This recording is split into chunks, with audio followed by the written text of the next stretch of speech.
बिहार में इस साल चुनाव होने हैं और चुनाव को लेकर के सियासी दांव भी चले जा रहे हैं और यही वजह है कि नेताओं का सड़क पर उतरने का जो सिलसिला है और एक दूसरे पर वार पलटवार का जो दौर है वो शुरू हो चुका है। इसी बीच कांग्रेस के नेता कन्हैया कुमार की चुनावी पदयात्रा का आज रहा आखिरी दिन और पटना पहुंचे कन्हैया मुख्यमंत्री नीतीश कुमार से मुलाकात की जिद पर अड़े।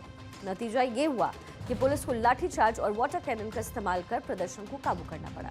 देखते ही देखते पटना की सड़कों पर जबरदस्त हंगामा हुआ और प्रदर्शन के बीच हर तरफ भीड़ और मारपीट का मंजर नजर आया।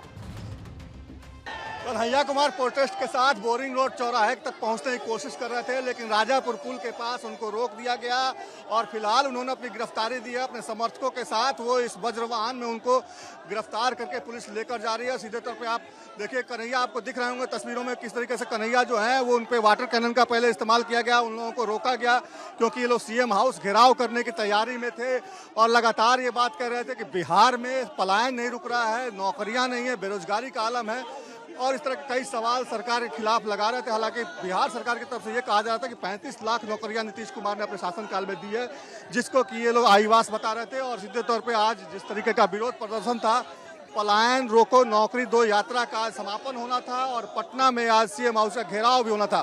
सदाकत आश्रम से जत्था निकला, लेकिन राजापुर पुल पर पुलिस ने इनको रोक दिया और फिलहाल कन्हैया कुमार को गिरफ्तार करके पुलिस अपने साथ लेकर जा रही है।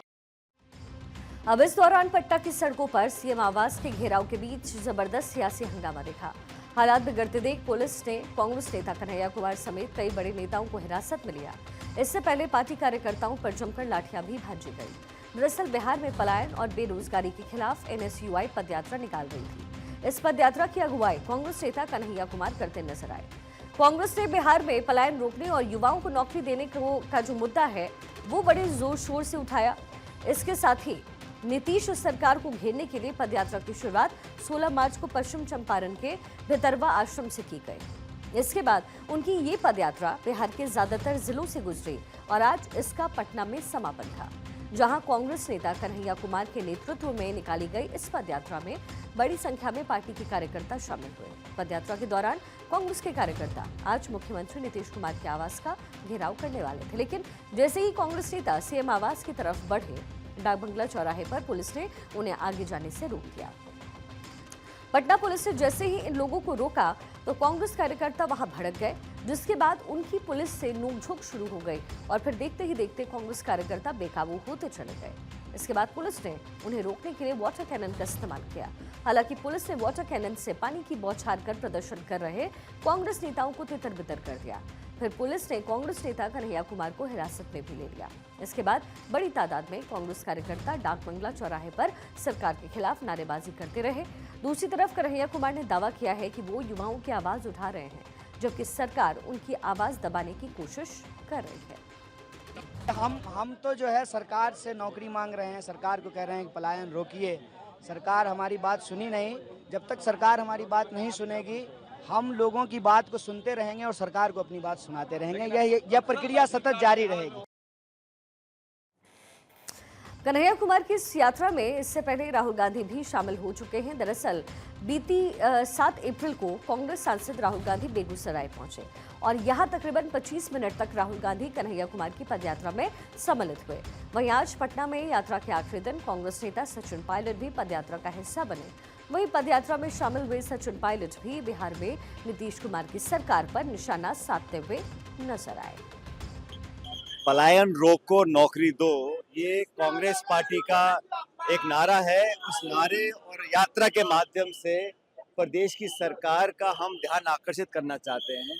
जिस प्रकार की उथल पुथल की राजनीति हो रही है और प्रदेश में जो शासन चला है, जनता ने खूब देख लिया और नौजवानों के प्रति जो बेरुखी इस प्रदेश सरकार की है वो पूरी जग जाहिर हो चुकी है। हालांकि पदयात्रा में शामिल हुए सचिन पायलट ने कन्हैया के साथ ज्यादा वक्त नहीं बिताया। पदयात्रा में सचिन पायलट तकरीबन 100 मीटर तक ही कन्हैया कुमार के साथ नजर आए, जिसके बाद वो अपनी गाड़ी में बैठ करके निकल गए। इसको लेकर बीजेपी अब सचिन पायलट पर निशाना साध रही है। बीजेपी के प्रवक्ता अरविंद सिंह का कहना है कि सचिन पायलट सिर्फ फोटो शूट के लिए ही यहाँ पर आए। सचिन पायलट जी को बिहार के जनता और बिहार के लोगों से कोई मतलब नहीं है। वो फोटो शूट के लिए आए थे और कांग्रेस को वोट जुटाने के लिए आए थे कि पब्लिक की आंख में धूल झोंक करके कैसे वोट जुटा लें और आ करके फोटो शूट करा करके और पुनः फ्लाइट से वापस चले गए। ये कांग्रेस पार्टी फ्लाइंग पार्टी है, ये धरती का पार्टी नहीं है, जमीन का पार्टी नहीं है, फ्लाइंग पार्टी है। ये अंग्रेजों की नीति और विदेशी सिद्धांत पर चलने वाली पार्टी है। वहीं दूसरी तरफ कन्हैया कुमार की इस पदयात्रा को लेकर के बीजेपी के साथ साथ एनडीए के सहयोगी दल भी उन पर हमलावर होते नजर आए।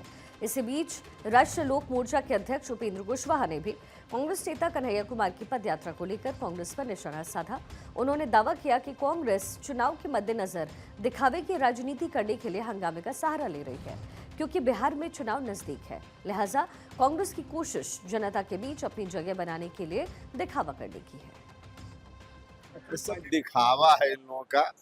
चुनाव नजदीक है, इसलिए जनता को आकर्षित करने की दृष्टि से इस तरह का आयोजन कांग्रेस के लोग या विपक्ष की किसी पार्टी से लोग कर रहे हैं।